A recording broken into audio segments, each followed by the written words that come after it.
Di ko na patatagalin pa, umpisa na ho natin. Si Kwentang Payo sa Mag-asawa, ito po ay grace-based love, courtship, and marriage. Napaka-critical na pag-usapan po yung buhay mag-asawa. Mag-type nga po ng amen yung mga may mag-asawa na dito. Pwede bang malaman yung kahit hindi legal, ayaan nyo na. Basta mag-asawa kayo sa mata ng Diyos. Sige na. Sige na, yan. Ang dami may mag-asawa dito. Naku po, marami ako makakaaway ngayong gabing to.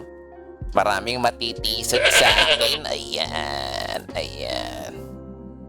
Tingnan ko kaya kasi na yan. Sige na, type nyo na mga may asawa dito. Ayan. Halos lahat pala kayo may asawa. Okay. Kamusta buhay impyerno? Buhay buhay magulo. Buhay konsumisyon. Buhay stress. Puro nasasabi ko, mahal. Ay, Diyos ko. Simulan na natin sa unang puntos. Number 1. Unang payo sa mag-asawa. Ito po ay grace-based love, courtship, and marriage. Biyaya naman. Okay, biyaya naman. Okay. Una po, ang asawa po ay Ang asawa po ay regalo ng Diyos sa inyo yan. Hindi po yan katulong, hindi po yan boy, hindi po yan driver nyo. Yan po ay asawa, regalo ng Diyos yan. Remembering that your spouse is a gift from God is a healthy thing to do. Someone helped you to avoid thinking that your spouse is a chance, worse, or mistake. Hindi po palaking pagkakamali ng Diyos yun. Hindi rin magkakamali na napangasawa mo yung asawa mo ngayon, Totoo naman talaga na ang asawa ay regalo ng Diyos. Tingnan nyo nga yung asawa nyo. Tingnan nyo. Mukha bang naka-gift wrap? Ay, Diyos ko. Tingnan nyo nga yung Diyos ko. Regalo ba talaga ng Diyos? Regalo yan. Kahit anong gawin nyo, regalo ng Diyos yan. Ayan, okay? Hindi ang asawa po ay hindi po napulot kung saan-saan. Ang asawa po ay hindi galing sa impacto, Hindi galing hulog ng impyerno yan. Ay, Diyos ko! Ang asawa po ay regalo ng Diyos, okay? Okay. Regalo ng Diyos sa inyo yan. Kaya yung tingnan niyo yung asawa niyo ngayon, mukha bang regalo, di ba? Okay. Pansinin niyo yung asawa niyo. May mga mag-asawa rito, pwede bang makinig muna kayo? Tigilan nyo nga muna yung paghuhugas ng pinggan nyo ngayon, Makinig. Tapos mag-holding hands kayo mag-asawa ngayon, Holding hands. Kunwari, ikakasal uli kayo, Ikakasal, ayan. Okay, ang asawa mo ay isa sa mabubuting regalo ng Diyos kasi po ang Diyos ay mabuti. Hindi po aksidente na napangasawa nyo yung asawa nyo ngayon. Pastor, hindi kami kasal. I don't care kung kasal kayo sa ngalan ng gobyerno o hindi. Basta ibinigay ng Diyos sa inyo yan. Okay? Wala dito asawa ko. Yung problema mo yan. Wala din yung asawa mo. Okay lang. Okay? Nako, marami magagalit na mag-asawa ngayon. Pangalawa, ipakita ang pag-ibig sa paraang gusto ng asawa, hindi yung gusto mo lang. Mahal kita o sa parang-paraan. Ang gusto ng asawa mo sa paraang gusto niya, sweet ka. Ayaw niya nung tuod. Ayaw niya ng pagmamahal na, sige, goodbye kiss. O pagbalik kiss kagad tapos tulog, wala kang pakialam. Ang gusto ng asawa mo, yung bang sinusuyo siya, nilalambing siya. Merong ganung asawa Both to lalaki, babae. Okay? May mga mag-asawa nagsasabing hindi ko nakakaramdam na mahal ako ng aking asawa. Okay? Yan, kagaya niyan. Okay, wait lang mga kapatid. Sisitahin ko lang yung asawa ko. Wait lang, ang ingay. Stop yan. Ayan, nanonood ng Netflix. Ang lakas ng cellphone niya. Ayan. Sinita ko, ayan. Ang dahilan hindi siya minamahal sa paraang gusto niya, kaya niya nasasabi na hindi niya ma-feel na mahal mo yung asawa mo. Parang hindi ako mahal ng asawa ko kasi bakit nga? Kasi nga yung paraan mo iba sa niya. Sa'yo, okay lang sa'yo na hindi ka mag-sorry, pero yung asawa mo gusto pag nagkakamali ka, mag-sorry ka daw. Oo. Kahit mali na niya, ay Diyos ko, kahit mali daw niya, mag-sorry ka pa rin, ay Diyos ko. Merong ganong asawa mga kapatid. Para lang daw si kakatahimik ng buhay niyong magulo. Ay naku, lalo na naku po. O ano ba? Baka naman kasi hindi sinasabi ng asawa kung paano niya siya gustong mahalin. Hindi masama at lalong hindi nakakaya na sabihin sa iyong asawa na kung paano mo ibig mahalin. Nakakaya naman kasi yun. Magkusa ka na. Okay? Malaking tulong din yung tatanungin mo yung asawa mo. Tanungin mo rin. Sabi ng asawa ko, tanungin mo kung may pera. Ay, Diyos ko sa pera. Hindi sa pera ang pagmamahal, mga kapatid. Okay. Malaking tulong po kasi yung tatanungin mo yung asawa mo, paano ba kita gustong mahalin? Gusto ko mahalin mo ako kahit mali ako, magsosorry ka. O hindi pagbigyan. Ibaba ang bandera ng puti. Huwag nang lumaban, sumuko ka na. Pagbigyan ng asawa kung gusto niya. Gusto ko nilalambing mo ko. Gusto ko kahit nagluluto ka, hawak mo kamay ko. Pagbigyan mo na. Kung magluluto siya, hawakan mo na ang kamay. Diyos ko. Huwag mo nang kontrahin, ha? Ayan. Malaking tulong din yung tatanungin mo talaga yung asawa mo. Lalo na kung mamahalin ng asawa mo, kung mamahalin mo siya sa paraang gusto niya.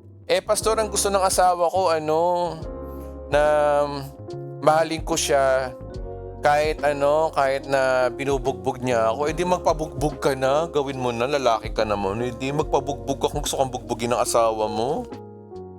And eto guys, seryoso to Ang ibig ko sabihin dito mga kapatid, kung ano yung gusto niya, makiramdam ka rin. Kasi mahirap kasi yung ikaw lang yung nagmamahal tapos yung asawa mo feeling mo hindi ka niya mahal. Tanungin mo rin, mahal, ano ba ang gusto mong paramdam ko sa'yo? Okay? Magbigay ka rin. Give and take ba? Kumbaga. Number 3. Ayan, eto marami nag-aaway dito. Sa ari-arian at pera, huwag kayong magkanya-kanya. Ayan, maraming ganyan. Pera niya yun Ay hindi, baka ayokong gumastos siya. Baka mawala yung pera niya, nakakaya naman. Kaya magtatrabaho ako para pera ko to. Kanya-kanya kayo. Remember, sa araw ng kasal, isa sa legal na tinatawag yung conjugal property. Kapag kasal kayo, automatic kung ano yung pagmamayari ng asawa mo, pagmamayari mo rin. Hindi mo pwede sabihin na, ay kotse ng asawa ko yun, hindi naman akin yun. No, kotse nyo yun, iisa kayo. Tandaan po natin, kapag ang pinagtagpo ng Diyos, ang pinag-isa ng Diyos, iisa kayo ng katawan. Okay? Sa mag-asawa, ang ari-arian ay isa sa ari-arian ng dalawa. Walang akin-akin, walang sayo-sayo. Lahat kasi atin. Atin to mga kapatid ha. Ang perang kinita ng isa ay pera na mag-asawa. Hindi porke yung asawa mo ang kumikita, sasabihin mo pera niya yun. Wag kayong ganun. At mga may pera naman, huwag nyo sabihin pera ko to, dapat pera natin. Tandaan nyo mga kapatid, hindi porke kayo ang nagpapalamon sa asawa nyo, ay feeling nyo kayo na yung may-ari niya.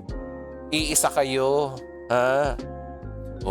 If unmarried the man of the woman were in one flesh, then what is owed by one owned by other.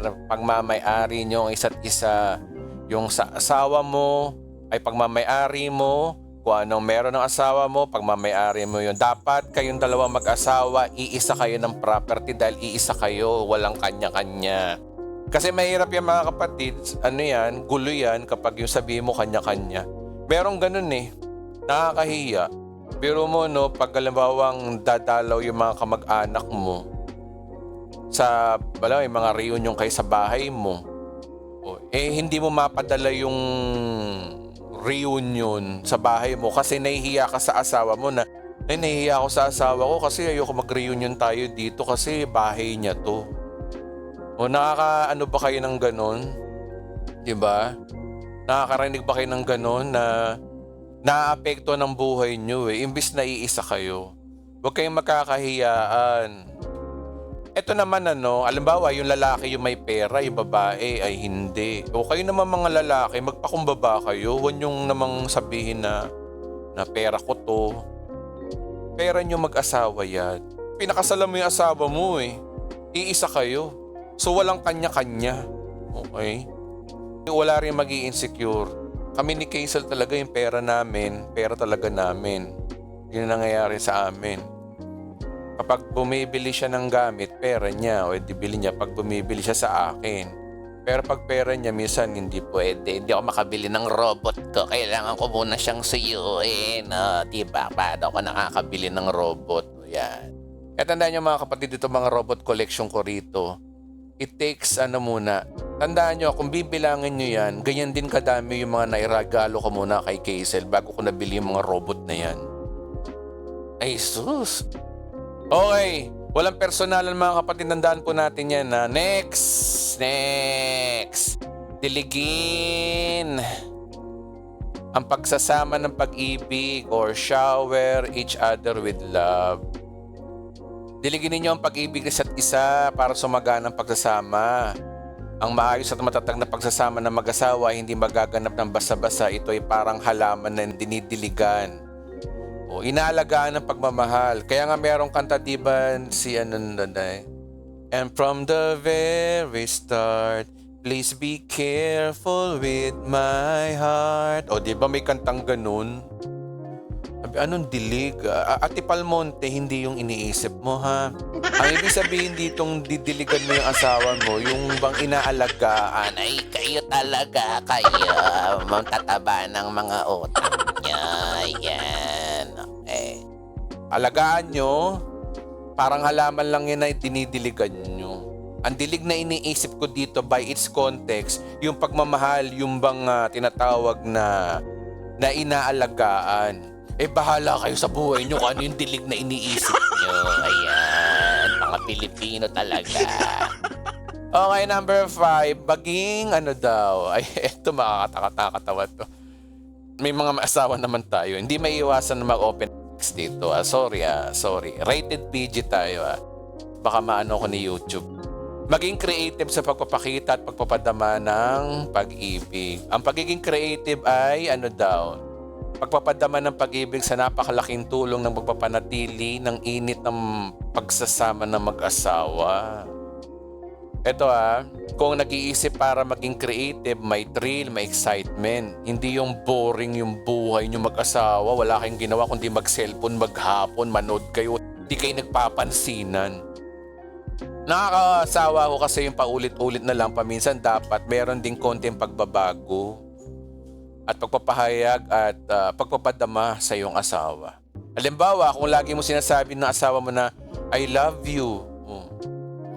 Di one time kahit katabi mo yung asawa mo, chat ka naman, send mo sa kanya through messenger. I love you, mahal. O kahit katabi mo, di ba? Pastor, paano? Pastor, kung yung asawa ko bingi. Hindi makarinig. Nag-uusap kayo, no? I love you, ha? I love you, Ha? O pag hindi ka marinig, i-chat mo lang.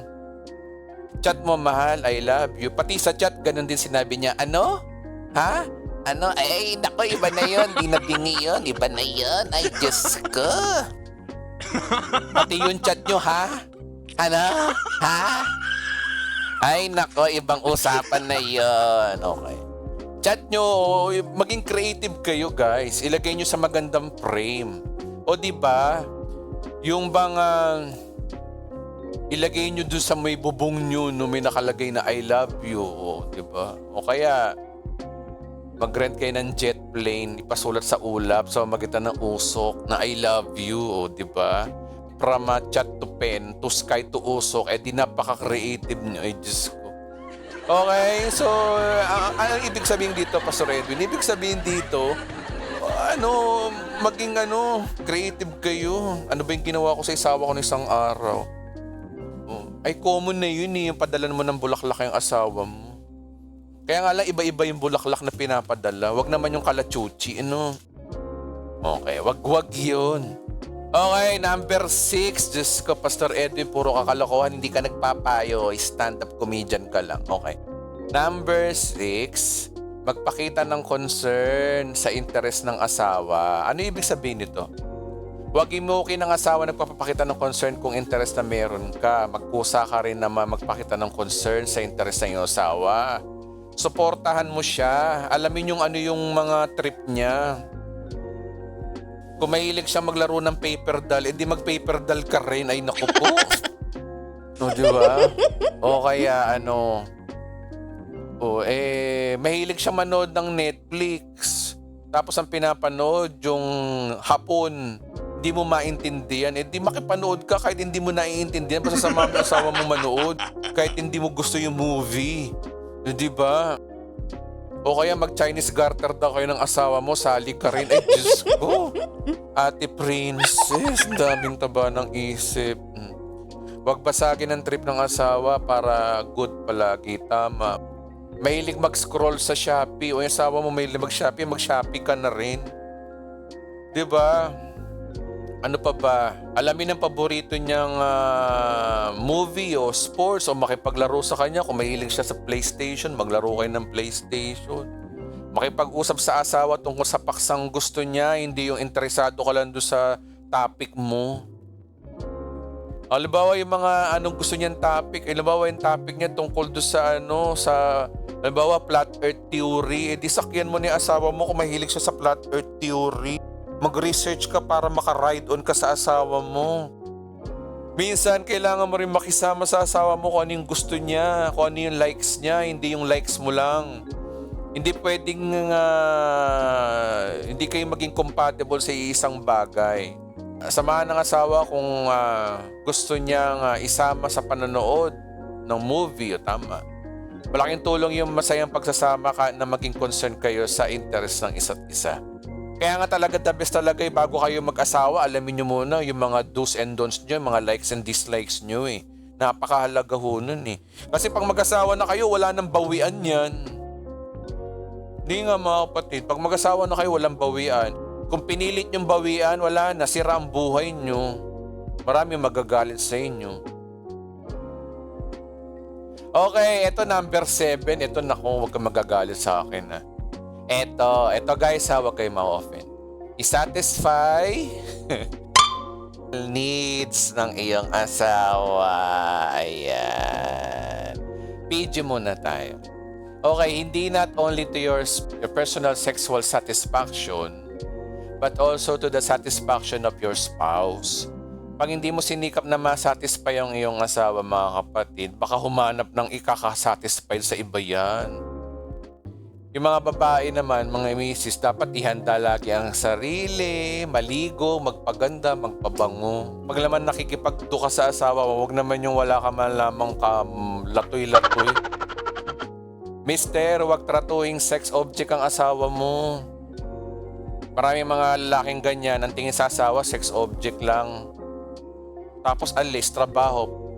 Hindi dapat ganun mga kapatid ang trato natin sa babae. Sa totoo lang. Mag-toothbrush ka, maligo ka, magpabango ka. Diba? Be gentle. Kung ano-anong acrobatic ang ginagawa nyo ng misis nyo. Gentle lang guys. Be gentle ha. Paano gaganahan ng misis mo kung mabaho yung hininga mo? Di ko may sabi nito. Amoy lansangan yung ulo mo. O amoy grasa yung katawan mo. So minsan mahiya ka rin sa misis mo, maligo ka naman. Oh. At igit sa lahat mga kapatid, kapag meron kayong meeting kayo ng asawa mo, sikaping huwag mabitin ang misis mo pa nakikipag-do. Okay? Hindi yung Okay? Ang sex po ay regalo po ng Diyos yan, hindi po yung kabastusan. Ang sex po ay regalo po sa mag-asawa. Okay? So paano kung hindi kami kasal? Kayo lang ng Diyos mag-usap. Okay? Ang pinag-usapan dito mag-asawa, pag-asawa sa mata ng Diyos.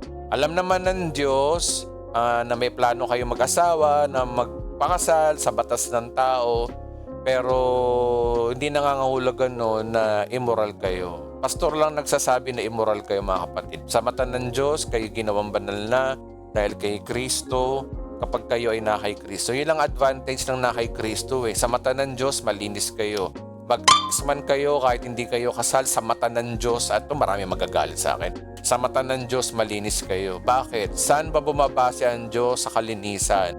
Sa gawa ni Kristo o sa gawa nyo? Sige nga. I'm not encouraging premarital sexes. I'm not encouraging for what the law says. Kung nasa sitwasyon kayo na wala na kayong magagawa, may magagawa pa ba kayo? Ano magagawa mo kung kasal ka sa una, hiniwalayan ka, nag-asawa yung isa, tapos ano magagawa mo, yung partner mo, ganun mo rin. Kasalanan nyo ba pareho yun na mag-asawa kayo kahit hindi kayo kasal? Hello mga Pilipino judgmental, okay? Huwag kayong ganyan. Ang kasal po ay sagrado lang po yan sa batas ng tao. Sa mata ng Diyos, kapag kayo ay pinagsama niya, kahit kasal kayo o hindi, sa mata ng Diyos, banal pa rin kayo. Okay? Sa mata lang ng tao kayo hindi banal. Pero sa mata ng Diyos, walang pakialaman Diyos siya, pagpapalain kayo ng Diyos pa rin, kayo mag-asawa kahit na nag-sex kayo ng hindi kasal. Ang mahalaga, nagsama kayo, pinapakita nyo sa Diyos na tunay kayo mag-asawa. Minsan nga mas matino pa yung yung nagli-live-in kasya doon sa legal na mag-asawa na nagbabangayan, nagliliparan ng mga platito araw-araw. Sige nga, huwag niyong ikahon ng Diyos, okay? Huwag niyong hatulan yung kapwa niyo na porke hindi kasal, hindi niyo patutugtugin, hindi DDA niyo sa simbahan niyo. Okay? So case-to-case basis, mahirap mong manghusga, kaya yung meron kayong mga member ng church na hindi kasal, hayaan nyo sila, hayaan nyo, alam nilang ginagawa nila, matatatandanan sila, alam na nila kung ano yung sagrado ng kasal, alam nila yon. Huwag nyo na silang husgahan na dapat na kayo magpakasal para mamuhay kayo ng kabanalan, walang kabanalan. Biro mo, ano pagkakaiba mo doon sa taong nagsasama ng live-in na hindi kasal, na ikaw pastor ka, mapanghusga ka? Di ba? So, huwag natin husgahan yung mga ganyan, okay? Ang pinag-uusapan natin dito, asawa sa mata ng Diyos, hindi sa mata ng tao. Okay, number 8. Huwag matulog na may sama ng loob, mga kapatid. Guys, bago kayo matulog, wala namang sama ng loob. Mahirap yan. Tutulog kayo, may sama kayo ng loob. Mag-sorry nang mag-sorry, magpatawaran na, magyakapan na kayo, tabihan mo ng asawa mo. Walang asawang perfect, lahat po ay nagkakamali. If you need to correct an error committed by your spouse, be specific. Attack an error committed by your spouse, not of his being. Atakihin nyo yung magkakamali, hindi yung asawa mo ang lalaitin mo. Halimbawa, ang asawa mo ay taas ang boses, nakapagsalita ng profanity. Huwag mong atakihin yung asawa mo, atakihin mo yung nagawa niya. Halimbawa, mahal, hindi ko nagustuhan yung ginawa mo kanina, sinabi mo kanina, sinabihan mo kung tarantado, halimbawa, gano'n, minura mo ko, halimbawa, gano'n, hindi ko nagustuhan yun. Sabihin mo gano'n, hindi sasabihin mo, hindi ko gusto yung ginawa mo, nagmura ka, palibasa, manang-mana ka sa nanay mo, palibasa yung lahi nyo, palamura. Guys, wag gano'n. Yung aatakihin mo na yung personality ng asawa mo. Kaya attack an error committed by your spouse, not of his being. Okay? Approach your spouse gently and tactfully. Kung hindi ka magiging maingat at matalino sa pagtutuwid ng pagkakamali ng iyong asawa, ang pagtutuwid mo ay magiging sanipan ng lalong ikagugulo ng inyong pagsasama niyan, mga kapatid. Totoo. Kaya maging maingat sa pagre-rebuke sa iyong asawa, huwag mo siya ipahiya, kausapin mo siya ng kayo lang. Huwag sa kaharap ng mga kapatid, huwag sa kaharap ng kapitbahay, at lalong-lalo na mga kapatid, huwag niyong pagagalitan ng asawa niyo sa harapan ng inyong mga anak. Pag ginawa niyo niyan, naglalagay kayo ng baga sa mga ulo ng mga anak niyo. Hinahayaan niyo na kayo sa harapan ng mga anak niyo, bastusin kayo bilang mga magulang. Kaya kung mag-away kayo mag-asawa, make it sure na itago nyo na lang, mag-usap kayo na iwan nyo ipakita sa mga anak nyo. Lumabas kayo, doon kayo mag-usap. Iwasan nyo yung mga kapatid. Mag-sign language na lang kayo. Dapat lang na ituwid ang pagkakamali o kasalanan ng asawa, but make it sure do it intelligently, tactfully, and curiosity. Remember, ang big idea in making corrections, don't forget to offer solution. Dapat pag nag-uusap kayo, mauuwi sa solusyon, hindi sa paghihiwalay, hindi sa pag-aal sa balutan, hindi sa pagtatanggal ng mga damit para maghiwalay na kayo. Dapat solusyon. What if kung pisikalan na po? Ay, pag may mga pisikalan na po, ayan po yung mga malalalim ng ano na po yan. Dapat talaga, kailangan nyo na ng marriage counselor para maiayos po yan. Okay? Pero kung may mga physical na po, kasi malalim na po yan, naawayan nyo na po siguro yan. Pag may mga ganun, mga kapatid. May case na ganun nagpipisikalan na. Kita nyo yung asawa nyong babae, kinakarate yung asawa, no? Ginujudo. Ibang usapan na ho yun. Medyo kailangan nyo na po ng counseling pag ganun. Okay? May trauma na kayo mag-asawa, kaya kayo nagkakaroon na kayo ng pisikalan. At yan ay hindi healthy, lalo-lalo na kapag nakikita pa ng mga anak nyo. Naku po, ang tindi po ng trauma niyan sa mga anak kapag nakikita niya na sinasampal yung nanay niya o kaya nagbabatuhan na kayo ng mga pinggan. May mga UFO na umiikot yung mga pinggan nyo. Nakikita ng mga kapitbahay, nakikita ng mga anak nyo, nalalaman ng mga kapatid nyo, tapos nakikita pa ng mga magulang nyo. Nakakaya yun sa mga biyanan. Nakakaya yun. Kaya pag mayroon ng mga sakitan, kailangan nyo na magpa-counsel kasi nga malalim na yung ugat ng pag-aaway nyo. Malalim na. Okay. Pero sa mga bago-bago pa lang, kaya nga ito, payo lang sa mga mag-aasawa, agapan nyo na, make it sure na pag may mga correction, mayroong mga dapat na i-resolve, make it sure na ayusin. Okay? Ay, number 9 pala yung binabanggit ko kanina, ito. Yung number 8 pala, ito. Avoid retiring to bed. Paminsan-minsan may ma-offend ang asawa mo, nakaka-offend din ang asawa mo, o minsan nakaka-offend siya. Ay, yan po ay bahagi ng buhay mag-asawa, natural po yun. Kung sakali may ma-offend ka muli ng iyong asawa, huwag mong hayaang makatulog ka na may sama ng loob sa kanya. Huwag mong hayaang makatulugan kayo ng galit ng asawa, hindi po maganda po yun, hindi po healthy po yun. Pag nagsisimula po yan ng unting-unting lamat ng relasyon ng mag-asawa ko kasi pag ganun. Huwag hayaang makatulugan, baka kasi pagising mo ay patay ka na. Hindi, joke lang. Pangit yung mamamatay ka na may kimkim ng sama ng loob. Kung balak mong bukas ay alisin ang sa iyong dibdib ang sama ng loob ng iyong asawa, gawin mo na ngayon, huwag mo na yung pagpabukas. Kung may mga sama ng loob, mag-open kayo. Kaya napakahalaga talaga mga kapatid na pareho kayo mag-asawa ay mananampalataya sa Panginoon. Mahirap talaga, may kasama kang unbeliever. Mahirap po yan. Pero tandaan po natin, ikabubuti pa rin po natin yan. Lahat po na nangyayari po sa atin ay ikabubuti po natin. Number 10, manalangin magkasama. Maganda yung mga kapatid, best practices na nanalangin kayo. Kung kayo ay parehong born again na, manalangin kayo. Sikaping huwag lumipas ang isang araw na hindi kayo nakakapanalangin mag-asawa. Manalangin pagkagising, sa umaga at bago matulog sa gabi, maganda po yun.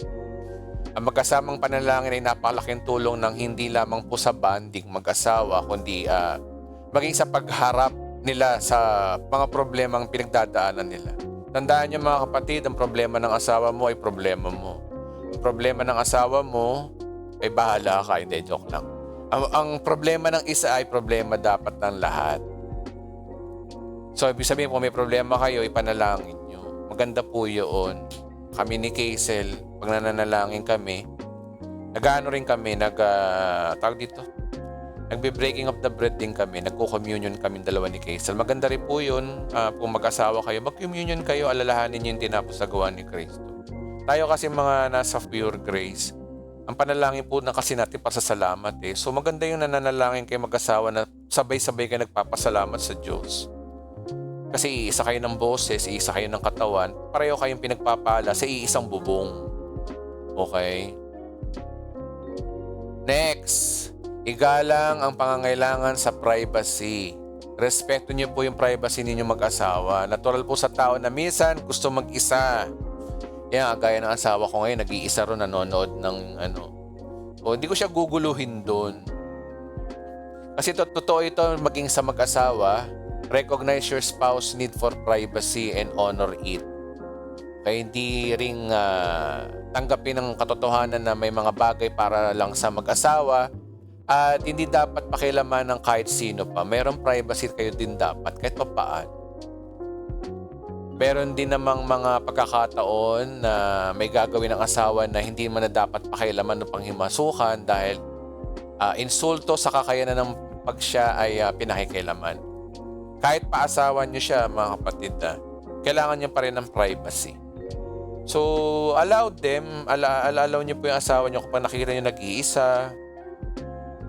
Hindi yung asawa mo titingnan mo yung cellphone. Sino to? Sino to? Sino tong babae na to? Sino tong babae na to? Guys, wag ganun ha. Wag, hindi healthy po yun. Isa hong magulong buhay po yung pinapasok po natin kapag ganun po tayo sa asawa natin na binabantayan po natin. Napakahalago talaga yung respeto at tiwala. Dalawa lang po yung mga kapatid, respeto at tiwala. Kapag ang respeto at tiwala ay nabasag sa mag-asawa, simula na ng disaster yun, mga kapatid. Promise. Kapag yung tiwala nawala, promise bagsak. Kapag yung respeto nawala, bagsak. Napakahalaga ng dalawang yun. Number 12. Tumupad sa pangako. Ayan. Ang pangako galing sa asawa ay nagdudulot po ng saya. Kapag ang asawa mo pinangakuan mo, masaya yan. Nag-e-expect yan. Pero higit na ligayo madarama niya kung asawa mo o asawa ka ay tumutupad ka sa pangako mo. Huwag na lang puro pangako, tumupad ka. Liligaya ang iyong asawa, titibay yung pagsasama kung ang pangako ay tumutupad ka. So, pogi points yun sa iyong asawa, no?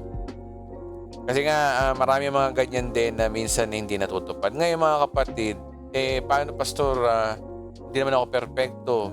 Merong part na minsan na nade-delay yung pangako ko. Hindi. Unahan mo na ng sorry. Mag-sorry ka na. Sabihin mo, mahal, sorry, baka hindi tayo matuloy ngayon sa pamamasyal ngayon kasi nga masakit ang paa ko. Yung mga ganun ba? Tapos, o kaya ay, mahal, sorry kasi eto lang yung naibigay ko. Hindi ko naibigay yung birthday gift mo. Kaya pumoreno ka na, okay? Makipagkasundo ka sa asawa mo kung hindi mo matutupad. Pero, wag naman laging ganun. Dapat talaga, wag ka lang mangako kung hindi mo kayang tuparin. Yun lang ang pinaka-safe na paraan para hindi ka masira sa asawa mo. Wag ka nang mangako, gawin mo na lang. Kasi minsan totoo lang, yung mga pangako na yan, yabang-yabang lang kasi. Nagyayabang ka lang sa asawa mo, pero pag hindi natupad, kasi nga nagyabang ka. At alam naman po natin yung mga kapatid, ang kayabangan nagsisimula sa pangako. Mahilig mangako yung mga mayayabang, pero hindi naman kayang ituparin. Okay? Kaya anong big idea? Mabuting wag ka lang mangako. Ngayon, pag nakapangako ka, tuparin mo talaga. Okay? Tuparin mo talaga. Kung meron kayong oras na pinag-usapan, na gantong oras kayo aalis, tumupad ka sa oras. Hindi yung doon ka pala maliligo. Kung alas 9 ang alis nyo, doon ka pala maliligo alas 9. Bubugnot ang asawa mo doon. Okay? So, mahalaga po yung mga kapatid. Payo yan. Okay, pag nagalit sa asawa, manahimik muna. Ito yung common dapat. Pag nagalit, manahimik muna. Matalinang pagpapasya ng tumahimik muna sa paggalit ang asawa. At ang tao, pag galit ay may tendency siya na makapanakit. Tandaan niyo mga kapatid. Kahit sinong santo, kapag galit at lalo mong ginalit, baka saktan ka niyan. Tapos sasabihin mo, sisisihin mo na nananakit ang asawa mo. Paano nga, bungangera ka rin siguro. Lalo na yung mga babae minsan, pag nasasaktan niyan, maingay talaga yan. Uy, wala tayong magagawa. Huwag yun ang patulan mga lalaki. Kayo naman mga babae, kapag asawa nyo ay nananahimik, hindi porke nananahimik, ay okay lang sa kanila, manahimik ka na rin kapag galit yung asawa. Baka kasi, diba, hindi maganda yung mangyari sa susunod. Ang tao pag galit po kasi may tendency kasi makapanakit. Sino mang nasaktan ay may tendensyang manlaban o manakit din naman. O makakatulong kung maiwasan ang may away at pananakit. Kung sa panahon na ikaw ay galit, manahimik muna. Manalangin at mag-isip-isip mga kapatid. Kaya may mga sakitan sa mag-asawa kasi nga, alam nyo ba yung galit na pinapatulan pa? Yung mga tinatawag na ugaling patola system, pinapatulan. Huwag nyo nang patulan mga kapatid kapag galit ang asawa nyo. Galit lang yun, sinabi lang yun. Sinabi lang niya yun kasi galit siya. Manahimik ka, luho pa rin yan. Kapag pareho kayo manahimik, huhu pa ang galit. Pero sa lagi kayong nagpapatulan, patol dito, patol doon, patol dito, patol doon, ang mangyayari sa inyo, baka mauwi sa pananakit talaga yan o sa mga masasakit din na salita mangyayari niyan. Kaya pag galit ang asawa mo, manahimik. Yung correction muna, sa susunod na araw na lang. Pero ngayon sabay ka muna. Saluhin mo muna yung asawa mo. Pag galit, saluhin mo muna. Mahalaga ho yung mga kapatid na sinasalo mo yung asawa mo sa panahong galit. Kasi nagbibigay ka ng way. Kasi galit lang yun, hindi siya yun. Tandaan niyo mga kapatid, kapag ang tao galit, hindi yun ang totoong siya. Galit lang siya, pero hindi yun ang totoo. Yung sinasabi niya, hindi totoo yun. Pag sinabi niya na, ayoko na, uuwi na ako, hindi totoo yun, hindi aalis yan, hindi ka lalayasan yan, huwag mo kang magpanik. Manahimik ka para lalong humupa. Kasi mintris mong papatulan yan, ang mangyayari sa inyo yan, lalo talagang aalis yan, baka nga maghiwalay pa kayo niyan, layasan ka niyan. Pag merong mga ganun na tendency na aalis na ako, hayaan nyo siya, manahimik ka lang. Relax ka lang. Okay? Meron kasing tao na ayaw ng dadaldal, ayaw ng magsasalita. Gusto niya siya yung huling salita. Meron kasing taong ganun mga kapatid. Yung gusto niya siya yung huling nagsasalita. Okay? So napakahalaga ho nun mga kapatid. Number 14, iwasan ang pagsigaw sa asawa. Ayan. Huwag niyo sisigawan ng asawa niyo, okay? Ang pagsigaw sa asawa, lalo na sa harapan ng iba, ng isang tanda ng kakulangan at kawalan ng paggalang sa asawa. Pwera na lang kung bingi yung asawa mo, kagaya nga sinabi ko kanina, halimbawa asawa mo bingi. Ano, ilang gatang? Ano, ilang gatang? Oh, okay lang yun, ha? Oh. Pag halimbawang bingi yung asawa mo, i-chat mo na lang para magkaintindihan ngayon. Kaya nga lang, pag naman sa chat, nag-reply sa inyo ng ha? Ay, iba na yun mga kapatid, hindi na bingi yun, ha? Niloloko ka na ng asawa mo, kinikengkoy ka na ng asawa mo, gino-joke ka na nun. O kaya baka may saltik na rin yung asawa mo dahil sa sobrang consumption sa iyo, kaya ganyan yan. Ayan. Hindi tamang sinisigawan po ang asawa. Nababastos sa nagmumukhang tanga ang iyong asawa kung sisigawan mo siya lalo na sa harapan ng iba, harapan ng maraming tao. Siguro naman, ayaw mo nababastos at nagmumukhang tanga sa iyong asawa. So, kaya wag mong sisigawan ng iyong asawa. Guys, iwasan nyo. Iwasan nyo talaga. Lalo na sa maraming tao, iwasan nyo. Kasi nawawala yung confidence ng asawa, lumalayo sa yung loob ng asawa mo. Simula na po ng paghihiwalay po yan balang araw. So, para maging healthy ang yung ayos sa iyong asawa, huwag mo siyang sisigawan, okay? Hindi maganda yun. Okay, appreciate ang talento ng asawa. Yun. Alam niyo po, congratulations po sa mga gumagawa ng ganito, no? At yung hindi gumagawa nito, magbago na kayo mga kapatid. Make your respective spouses happy and be encouragement to them. Help to develop your spouse, talents and abilities. Malaking kagalakan at encouragement sa iyong asawa kung isa ka sa mga taong nag-a-appreciate sa kanya. Marami nagtatampo o nagagalit sa asawa dahil hindi niya ina-appreciate yung kanilang talento, abilidad. Diba, sinabi ng asawa mo na gusto niya mag-aral pa, mag-college, may kakayanan ka naman na pag-aralin pa yung asawa mo sa ganun. Pag-aralin mo. Gusto niya mag-aral nun eh. Gusto niya mag-aral ng, halimbawa, yung pagpipainting. Gusto niya yun. Suportahan mo, hindi yung, hindi yan ang plano ka sa'yo. Dapat itong plano ka sa'yo. Asawa kita, sumunod ka sa akin. Guys, yun po yung pinaka-toxic na asawang narinig ko sa tanang buhay ko na pinakikailaman lahat. Okay, irespeto mo yung gusto ng asawa mo. Gusto ng asawa mo, bumili ng mga gamit sa kusina, order ng order sa Shopee, hayaan nyo siya. Gusto niya yun eh. Gusto niya na naglilinis siya, gusto niya na nagluluto siya, tuwan-tuwa siya kapag gumagawa siya ng cake o gumagawa siya ng ice cream, naglalagay sa refrigerator. Hayaan nyo siya. Kung order siya ng order sa Shopee, hayaan nyo siya mga kapatid. Ang Lord na magpo-provide lagi. Huwag mong bilangin, huwag kayong magkwentahan mag-asawa. Marami mag-asawang ganyan no? Nagbibilangan. Laki na nagagastos natin. Dapat di ka na umu-order. Guys, hindi magandang yun. Yung bibilangan mo yung nagagastos ng asawa mo. Hindi healthy mga kapatid. Nakakasira. Kasi para bang nangyayari niyan, parang feeling ng asawa mo nagiging pabigat na siya. Lalo na kung ikaw yung breadwinner sa mag-asawa, ikaw yung nagtatrabaho, yung asawa mo nasa bahay lang, naboboring yung asawa mo, yun na lang ang libangan niya. Tapos yan pa yung aanuin mo, kukontrahin mo. Guys, masakit yun. Masakit sa babae yun. Lalo na may insecurity yung mga yan. Alam nyo ba mga kapatid, tinan nyo sa mag-asawa, halimbawa yung babae yung gumagastos, siya yung may trabaho, yung lalaki wala. Tandaan nyo mga kapatid, critical ang stage ng lalaki. Kasi wala siyang trabaho, insecure yan. Kapag insecure yan, nahihiya yan sa'yo. Kaya kapag halimbawa nababanggit mo na ay lumalaki na gastos natin, nagkakaroon ng insecurity yan. Nagkakaroon na ay pabigat kasi ako Kasi wala akong trabaho. Pabigat kasi ako. Tapos gaganunin mo pa. Guys, masakit yun. Hindi maganda, hindi healthy. Gumagawa ka ng wall sa inyong mag-asawa. Sa totoo lang. Okay lang sana kung ikaw yung sinasabihan. Halimbawa, ikaw yung gumagastos. Sabihan ka ng asawa mo, laki na nagagastos natin. Ganito. Okay lang yun.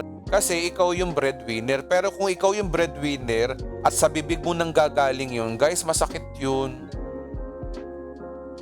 Nagkakaroon ng insecurity ang asawa niyo. May kakampi pa ba ako dito? Wala na yata akong kakampi kanina. Nagtatawanan kayo. Ngayon ayaw niyong tumawa. Sabi ko sa inyo, marami akong makakaaway. Okay? Next. Iwasan pintasan ng asawa. Sabihan mo kasi. Diba yun? Naalala ko. Sabihan mo yung asawa mo na mukhang bakulang. Sorry. May naalala tuloy ako. Guys, mo yung pintasan yung asawa nyo. Mawa. Kasi pag pinintasan yung asawa nyo, kapintasan nyo rin yun. Hindi madaling tanggapin ang pintas na galing sa ibang tao, lalo na't mahirap tanggapin kung sa pintas mismo nang galing sa asawa mo. Sabihan mo na asawa mo mabaho, hindi nga. Iyan. Guys, wag ganun, guys, ha? Napakasakit nito, lalo na kung naririnig pa to ng ibang tao. Imbis na pintasan ng asawa mo, tulungan na lang siya magbago. At kung may sasabihin ka sa ibang tao tungkol sa asawa, magandang bagay na lang na ikwento mo. Hindi yung kinukwento mo pa alam mo yung asawa ko, ganyan yan ganyan kaya ganyan yan, kaya ganyan yan. Guys, wag. Katawan mo yan, tinatraidor mo. Kasi tindan nyo yung kasiraan ng asawa mo, kasiraan mo rin yun. Pag sinira mo ang asawa mo, sinira mo na rin ang sarili mo at reputasyon. Kasi iisa kayo ng katawan, iisa kayo Okay? Iisa kayo, bakit mo pipitasan ng asawa mo? Dapat talaga takipan kayo lalo na sa napupunta kayo sa mga in-laws. Ay, bawa, pumunta ka, sinama mo yung asawa mo doon sa sa reunion ng pamilya mo. Huwag mong pintasan yung asawa mo. Yung asawa ko to, minsan to, Guys, hindi maganda yun. Kasi alam mo, ang tingin sa'yo ng kamag-anak mo, sira ka rin. Nasabihin nila, ba't pinili mo yan? Kung ganyan ka pala, pipintasan mo. Diba? Sino masisira? Ikaw din. Ikaw nakatakatawa. Kala mo, pogi ka. Pag sinira mo yung asawa mo, backfire sa'yo yun. Para kang bumaril na sa'yo rin bumalik yung bala mo o boomerang. Okay? Kaya wag na wag mong pipintasan ng asawa mo. Kasi totoo lang, ang kapintasan ng asawa mo ay kapintasan mo rin. Number 17. Tulungan ang asawa na wag magkasala. Sa madaling salita, makakaiwas sa pagkakasala ng asawa mo kung tutulungan mo siya sa paglabas sa tukso. Okay, laging alalahanin na ang pagbagsak ng asawa ay pagbagsak po ng pamilya. Alamin mo kung ano ang laban ng iyong asawa, laban mo rin ang laban ng iyong asawa. Kaya lubos sa tulungan siya. Hindi uso po yung bahala ka sa buhay mo, kundi suportahan niyo siya. Okay? So ano ibig sabihin ko dito mga kapatid? Huwag kang maging dahilan ng paghihiwalay magkasala. Halimbawa, yung asawa mo, alam mo na may asawa mo, ang kaligayahan ng asawa mo, gustong-gusto niya nakikipag sa'yo. Ibigay mo. Kasi tinan nyo, no, ito nangyayari sa, sa iba. Lagi kasi ang kontrabida lagi, lalaki eh.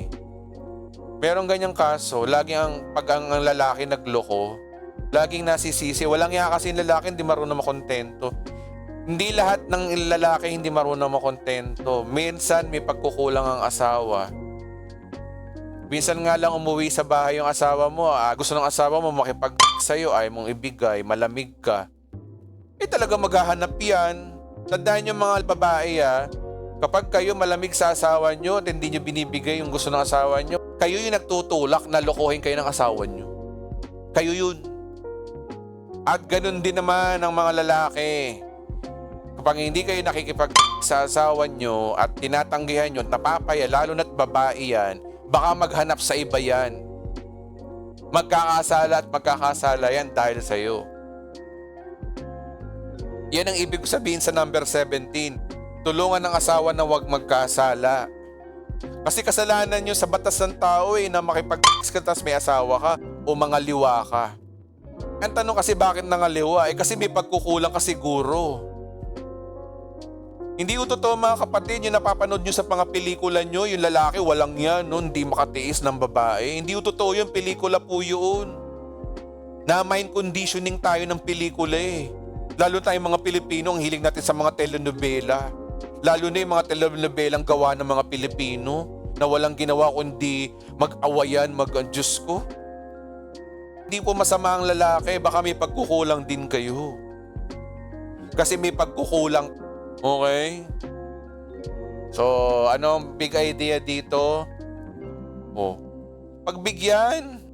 At saka pag halimbawang pinagbigyan mo, maging malambing ka sa asawa mo. Minsan nga lang umuwi yan Siyempre may pinagdadaanan yan, hinahanap ka rin yan. Kasya naman sa ibang babae siya, Kaya naman mga lalaki, makontento kayo sa asawa nyo. Makontento kayo. Enjoy nyo yung buhay nyo mag-asawa. Minahal mo yan Nagbigay ng buhay sa iyo yan. Higit sa lahat, kung nakawa mo siya ng virgin pa, naku guys, matindi yun Sabihin, ikaw yung unang lalaki. Kaya maaari mga kapatid, huwag nyo pagdadamutan ng asawa nyo pagdating sa Okay? Magbigay kayo. Karapatan niya, tandaan nyo, ang katawan ng lalaki ay pagmamayari ng babae. Nasa Bible yun, di ba? Ang katawan ng babae, katawan ng lalaki ay pagmamayari. Okay, huwag ibaling number 18. Kung meron kayong kagalit, huwag nyo ibaling yung galit nyo sa asawa. Kung sakaling nagagalit ka sa ibang tao, halimbawa, sa presidente ng kampanya na pinagtatrabahuan mo o sa boss mo o kanino mang tao na titingala mo na hindi mo kayang ipakita yung galit mo, huwag mo ibaling sa asawa mo yung galit. Di ka makaganti sa boss mo. Sa asawa mo binabaling yung galit. Okay, maging aware ka dito dahil pwedeng ang mangyari nito ay hindi mo namamalayan. Unconsciously, you might be transfer your anger to someone else, to your spouse. And it happened to some. Ano ko panalangin ko, wag naman mangyari po yan. Okay? Pag meron kayong taong kinainisan, dapat ang asawa nyo ay huwag nyo pagbabalingan ng galit. Nananahimik, walang alam ang asawa mo doon. Walang alam ang asawa mo doon sa natanggap mong memo na unfair sa company nyo. Walang kinalaman ng asawa mo sa pagkatanggal mo ng trabaho mo, kaya huwag mo siyang sisihin. Okay? Ang asawa mo na andyan para suportahan ka. Ang asawa mo ang dapat mong kuwanan ng comfort. Okay? 19, matutong mag-sorry. Ito guys, ito napaka-ano nito. Importante nito. Matutong mag-sorry ng totoo. Yung totoo hindi yung salitang sorry lang. Guys, napakahalaga po ng sorry talaga kahit anong relasyon. Napakahalaga po ng sorry. Napakahalaga po niyan mga kapatid. Parang sasakyan niya na nag-change oil ka. Kailangan mo mag-change oil kundi sira ang makina mo. Pag na-offend mo siya, ang iyong asawa, kung talagang nagsorry ka, ipakita mong totoong nagsosorry ka. When you realize that you have wronged your spouse, don't just say, I'm sorry. Show that you are really sorry. Hindi yung sasabihin mo na, sorry na nga eh. Yung mga ganun tira. Oo na, sorry na. Guys, that is not sorry. Hindi ka nagsosorry. Nangongondem ka ng asawa mo. Sinabi mo lang sorry pero hindi totoo yung sorry mo. When you realize that you're wrong of your spouse, don't just say same sorry lang. Show that you are really sorry. Show it your face. Pakita mo sa mukha mo at show it at your action. Pakita mo. May mga nagsosorry sa asawa na habang sinasabi I'm sorry ay nakangisi, nakatawa. Mahal, sorry. Lalo tuloy na bibisit yung asawa sa kanya. May nagsasabing sorry sa asawa na wala namang pagbabago makita sa pakikitungo sa asawa. Sana hindi ka lang nag-sorry. When you say sorry, mean it and show it if you really are sorry. Totoo lang mga kapatid, hindi lang sa mag-asawa, kahit kanino magkakaibigan, napakahalaga ng sorry. Napakahalaga. Napakahalaga po nun. Kasi yun po yung nagdudugtong ng relasyon ng maayos. Kasi kapag halimbawa na-offend ka, nakagawa ka, hindi ka nag-sorry, guys, gumagawa kayo ng lamat. Naglalamat kayo. Na hindi mo namamalayan, dumating ang oras, wala na pala sa iyong asawa mo. Hiniwalayan ka na pala, iniwan ka na pala. Sa sama ng loob. Kaya napakahalaga sa malit na bagay, sorry. Halimbawa, hindi natupad ang pangako mo, sorry, mag-sorry ka. Lambingin mo. Suyuin mo. Si Kaisel, no isang araw, corny man siguro sa iba, no isang araw, binigyan ko ng bulaklak yan. Nagsusorry ako. Classic yun classic na lambing yun. Iba talaga pag binibigyan mo ng bulaklak ang asawa mo, kahit asawa mo na. Kasi yung pagbibigay ng bulaklak sa ano lang naman yun, di ba? Pang nanliligaw. Wag naman yung gumamela, ha? Wag naman gumamela o yung mga yung matinik. Wag naman ganun. Ano naman, rose na mabango. O, style ko lang yun, bahala na kayo. O kaya chocolates. Pero wag naman bigyan ng chocolate ng asawa mo kung diabetic yung asawa mo. Diyos ko, lalo mong bibigyan ng sakit yung asawa mo. Okay? Okay, number 20. Matuto kayo magpatawad. Ito guys patawarin mo ang iyong asawa. Kailan? Pag nagkasala. Kahit ba gaano katindi ang kasalanan na nagawa sa'yo ng asawa mo, patawarin mo siya para wala ka ng bigat na dinadala.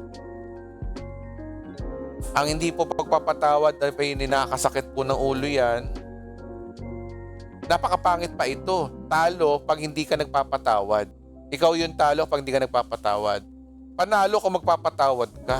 Pero talo ka kapag hindi ka nagpapatawad.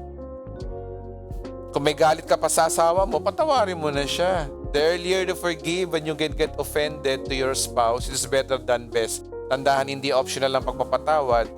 Ang magpatawad, sinabi ng Bible yun, payo ng Diyos sa atin magpatawad. Biro mo, kayo mag-asawa, 15 years na kayo pag nag-aaway kayo, sinusumbat lagi ng asawa mo, tanda ko pa, 15 years ago. Tanda ko pa. Iniwan mo ako sa taxi noon. Uso pa yung taxi nung araw. Iniwan mo ako sa taxi noon. Nalaglag yung cellphone ko, hindi mo pinulot. Tanda ko pa, 15 years ago. 15 years ago, Guys, 15 years ago na yun. Diyos ko, hindi mo mapatawad ng asawa mo. Diyos ko. Sa tuwing nag-aaway kayo ng asawa mo, lagi mo sinusumbat yung nagkasalanan niya. Guys, hindi healthy yun. Ano ba ang pagpapatawad? Pag sinabi nagpapatawad ka, you forget. Tama na, palampasin mo na. Kasi if you can't forget, you will not forgive. Hindi totoo yung sinasabi ni Sharon Cuneta na forgive and forget. No, hindi sila magkahiwalay. Pareho yun. Ang pagpapatawad yung hindi ka nagaganti sa ginawa sa'yo. Gagantihan mo ng simpleng ganti ka ba? Gagantihan mo ng hindi mo papansinin. Paghihiganti po yun. Wala naman akong ginagawa masama sa iyo, ah. Wala kang ginagawa masama pero nananahimik ka diyan, ayaw mo akong pansinin, nag-iinarte ka diyan. Pag sinabing pagpapatawad, kinalimutan na, tapos na. Pinatawad ko na. Yun po yung pagpapatawad. Kagaya po ng Diyos na kinalimutan ng kasalanan natin, yun po yung pagpapatawad.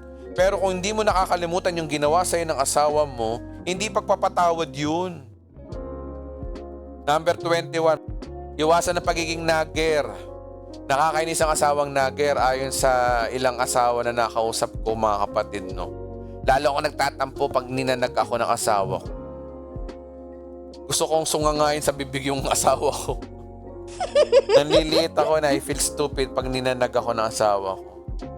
Mahirap yung mga babaeng nagger, laging galit, laging may naririnig kang negative, laging counsel, laging puro sermon, puro lecture. Mahirap po yun, lagi kang ganun. Kung may nagawang pagkakamali ang iyong asawa at gusto mo siyang sabihan siya, minsan lang itong dapat sabihin, hindi pa ulit-ulit. Huwag idagdag pa ito sa mga dati pang mga pagkakamaling nagawa niya. Sa pagsasalita, sikapin maging mahinahon, huwag ipagalit, at hindi nang iinis o nanlalait. May lait ka pang mga sinasabi. Mga simpleng salita may panlalait pa. Halimbawa, sinabihan mo na asawa mo na mag-sorry ka, ganito, ganyan. O sige, sorry, patawad sa nagawa ko. Tapos yung dulon-dulo mo, okay, sorry na, okay, sige, tapos. Meron ka pang tapos na sinabi, tapos. Pag sinabi mong tapos, insulto yun. Parang sinasabi mo na, oh, happy ka na, masaya ka na. Okay? Number 22. Magkaroon ng sense of humor. Napakapangit po kasi lagi po yung nakakunot na noon natin sa mag-asawa. Kailangan na may tawa na naman, guys. Can you imagine a couple without sense of humor? Nakaka-boring po yun. Ang lungkot ng buhay ay na mag-asawa ay pag walang sense of humor. Nakakita na ba kayo mag-asawa na walang joke, hindi nagjo-joke? Masyado seryoso sa buhay. Masyado seryoso. Boring yun, guys. Minsan naman, mag-isip din kayo ng mga kalokohan sa asawa nyo, biruin yung asawa nyo, harutin yung asawa nyo, kaya wag nyo lalaitin. Ibig sabihin okay, boring masyado. Manood kayo ng mga nakakatawa movies, hindi banding. Kung di kayo marunong mag-joke, manood kayo na nakakatawa, sabay kayo, hindi pareho kayo nagtatawanan. Have a sense of humor, patawanin mo ang iyong asawa. Learn to crack a good and funny jokes. Dagdag ligaya kung asawa ay marunong pong magpatawan. Kaya advantage din talaga yung meron kang asawang joker. Advantage yun. Biyaya ng Diyos sa inyo yun na meron kang asawang ganun. 23. Mangarap at magplano bilang mag-asawa.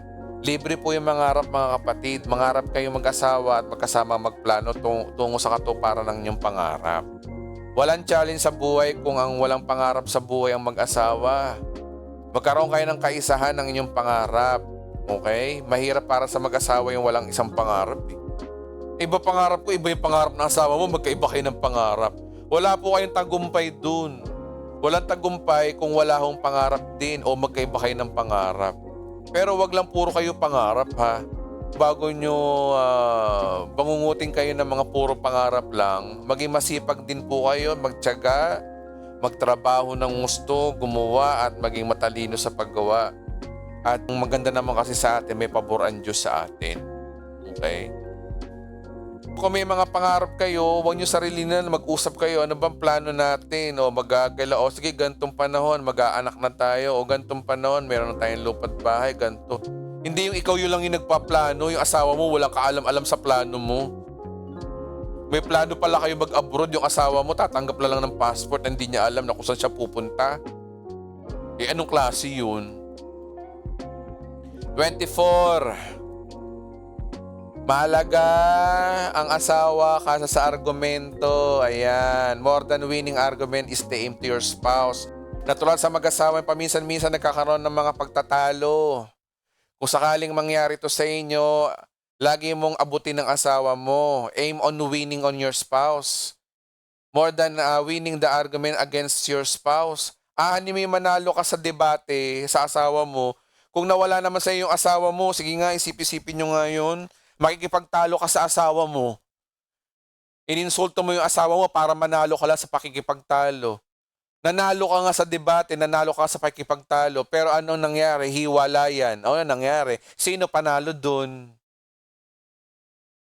Hindi lahat ng oras laging panalo ka. Kailangan mo rin magpatalo. Kailangan mo rin magbigay. Hindi lahat na lagi ng oras, lagi kang tama. Merong oras talaga na oo, tama ka, pero kailangan mo umamin ng pagkakamali mo.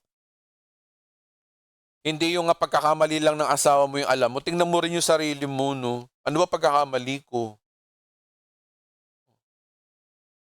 Tsaka minsan, kahit mali yung asawa mo, ikaw na mag-sorry, guys. Guys, ito Gusto ko ituro sa inyo ito, mga kapatid. Best practices, kahit mali ang asawa mo, matuto ka pa rin mag-sorry. Hindi yon pride, kundi you are aiming. You are winning argument. Mas mahalaga sa iyo yung asawa mo kaysa doon sa argumento o sa debate. Oo nga, tama ka, pero ano nangyari? Wala, hindi mo nawi ng asawa mo. Hindi kayo magaganda na, sige, sabi mo sa asawa mo, ikaw yung tama, ikaw yung manahimik. Para lamang for the sake na kayo ay hindi na magkaroon ng mga awayan ng grabe. Kasi kayo ibang mag-asawa, ang problema, parehong abogado. Walang ginagawa kundi magdebate, magtalo. Diyos ko, nagdebate kayo na matagal. Puro kayo kung sino yung tama sa inyo. Dapat may isa sa inyo na marunong tumanggap ng pagkakamali kahit na siya yung tama. Dapat ganun. Okay? O kaya pareho kayo dapat ganun. Dapat mauwi dun sa, sorry, mali ako.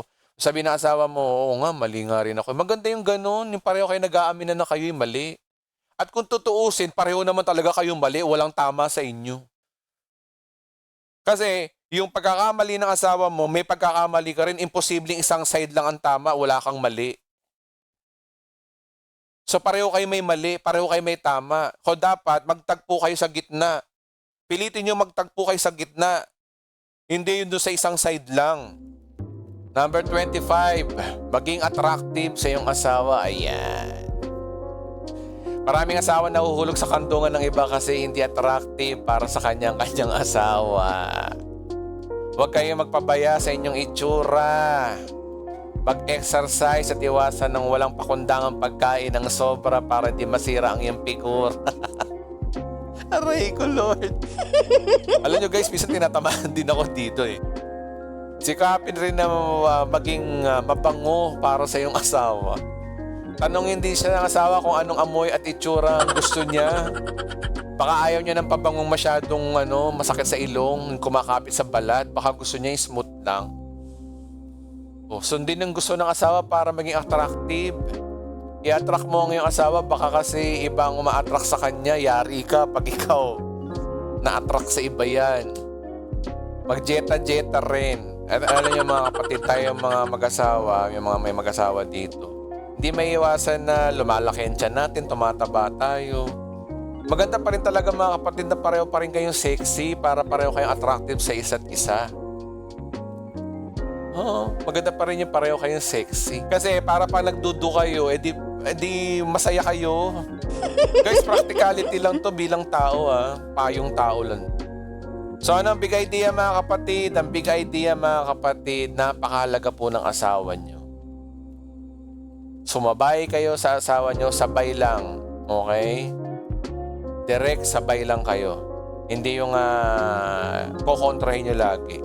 Tandaan nyo po, ang asawa po ay dapat laging sinasabayan. Kasi kayo rin yan, iisa kayo.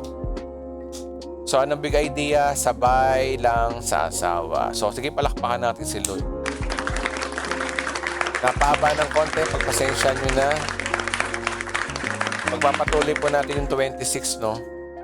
Ayun, 26, matuto kayo maging content. Next week po yan. So maraming salamat po sa nakinig. Palakpakan po natin ng Lord. Pagpatuloy po natin itong 50 payo sa mag-asawa. Tutok lang po tayo. Maraming salamat po. Enjoy your blessing.